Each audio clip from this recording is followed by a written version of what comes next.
শ্রী গুরু জয়, শ্রী গুরু জয়, শ্রী গুরু জয়।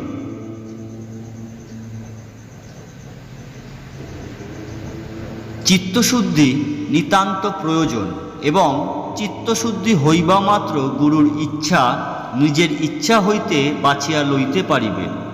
মনে খুঁটিনাটি হিংসা দেশ পরনিন্দা সর্বভাবে পরিত্যাগ কর, তাহা হইলেই চিত্তশুদ্ধি হইবে। পরে শ্রী গুরুর স্বরূপ দর্শন করিতে পারিবে, প্রাণে আনন্দ পাইবে। চিত্তশুদ্ধি না হইলে জীবনে শ্রী শ্রী ভগবানে বিশ্বাস আসে না, বিশ্বাস না হইলে নির্ভরতা ও ভক্তি হয় না। এই তিনটি না হইলে ধর্মজীবনে কাহারও উন্নতি হয় না। এই তিনটি আনার উপায় চিত্তশুদ্ধি, সাধু সঙ্গ এবং আর্তজনের সেবা। এইরূপ আচরণ করিতে করিতেই শ্রীনামে রুচি হইবে। শ্রীনামে রুচি হইলেই শ্রী শ্রী জগৎগুরুর কৃপা লাভ করিয়া এবারেই ভবপাশ হইতে মুক্ত হইয়া নিত্যধামের অধিকারী হইতে পারিবে।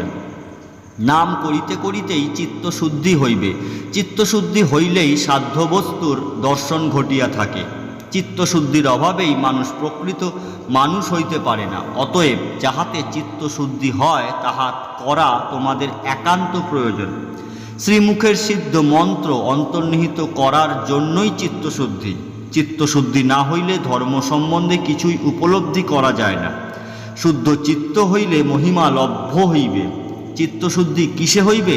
আহার শুদ্ধি, চিন্তা শুদ্ধি দ্বারা। সংঘের স্মরণেই সর্ব অমঙ্গল নাশ করে। সংঘের কর্মে চিত্তশুদ্ধি হয়, সংঘের ভজনে ইষ্টসিদ্ধি হয়। সেবায় চিত্তশুদ্ধি ও সত্যশুদ্ধি হইবে। সেবা ধর্ম ব্যতীত সহজে কাহারও চিত্তশুদ্ধি বা সত্যশুদ্ধি হয় না। চিত্তশুদ্ধি না হইলে ভক্তি স্থায়ী হয় না। সত্যকে না ধরিলে চিত্তশুদ্ধি লাভ হয় না। চিত্তশুদ্ধির জন্য সকলেই অবশ্যই চেষ্টা করিবে। চিত্তশুদ্ধি করিতে আহার শুদ্ধির ও দৈহিক অন্যান্য সূচিভাব দরকার। তখন আত্মা সম্বন্ধে জ্ঞান আসিবে। অন্যায়কারীদের দেহশুদ্ধ বা বাক্যশুদ্ধ হয় না। দেহ পবিত্র না থাকিলে ধর্মকথা শুনে কিচ্ছু লাভ নেই। যখন শোনা যায় তখন মনে থাকে, পরে আর মনে থাকে না। কাজেই চিত্তশুদ্ধি সর্বপ্রথম দরকার। সংযম অভ্যাস দ্বারা চিত্তশুদ্ধি না হলে গুরু কৃপা লাভ হয় না। গুরু কৃপা লাভ করতে হলে ক্ষেত্র সেইরূপভাবে প্রস্তুত করিতে হইবে। ভাব নষ্ট হইবার প্রধান কারণ চিত্তশুদ্ধির অভাব। একটা দুধপাত্রে এক ফোঁটা দই থাকিলেও দই হইয়া যায়। চিত্তশুদ্ধি দই হইলে হরিকথা মনে থাকে না। চিত্তশুদ্ধির উপায় সত্য ভাষণ, সাত্ত্বিক আহার, সর্বদা পবিত্রভাবে থাকা। সংঘের স্মরণ মনন সেবা পূজা করিলেই চিত্তশুদ্ধি হয়। চিত্তশুদ্ধি হইলেই সেই ক্ষেত্রে শ্রী গুরু কৃপা বর্ষিত হয়। ধর্মভাব সাময়িক হবে না, তবে চিরস্থায়ী হবে। চিত্তশুদ্ধির অভাবেই অস্থায়ী ভাব হয়। চিত্তশুদ্ধিই প্রধান প্রয়োজন। ইহার পথ কি? আহার শুদ্ধি এবং বাক্য শুদ্ধি। ইহার জন্য দরকার জীব সেবার। শ্রী গুরুদেবের পূজা করিলে যে সকল দেবতাই পূজিত হন তাহাতে বিন্দুমাত্র সন্দেহের অবকাশ নাই। যাহারা শুদ্ধ চিত্ত তাহারাই শ্রী গুরু পূজার এই মহিমা অবগত হইতে পারেন। চিত্তশুদ্ধির প্রথম কথা সত্য রক্ষা, সত্যই ধর্ম। নিষ্কাম কর্মে চিত্তশুদ্ধি হয়। চিত্তশুদ্ধি হইলেই জাগ্রত হয় বিবেক এবং জ্ঞান ভক্তির উন্মেষ হয়। চিত্তশুদ্ধির জন্য প্রয়োজন পবিত্রভাবে থাকা, সাত্ত্বিকভাবে আহার গ্রহণ করা, সত্য কথা বলা, গুরু সেবা করা।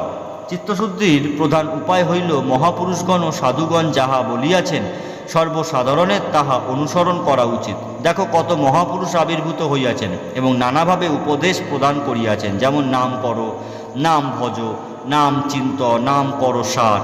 আমার কৃপা সকল শিষ্যের উপরই বর্ষিত হইতেছে, কিন্তু সকল ক্ষেত্রে বীজ অঙ্কুরিত হয় না। ইহার প্রধান কারণ হইতেছে চিত্তশুদ্ধির অভাব এবং তাহার কারণ শ্রী শ্রী ঈশ্বরে বিশ্বাসী নাই। সে কারণে সেই গুরু কৃপা লাভ ভাগ্যে জোটে না। আচার নিষ্ঠা দ্বারা চিত্তশুদ্ধি করো।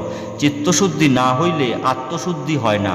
আত্মশুদ্ধি না হইলে ধর্মজীবন গঠন করা অসম্ভব। শ্রী গুরু জয়, শ্রী গুরু জয়, শ্রী গুরু জয়।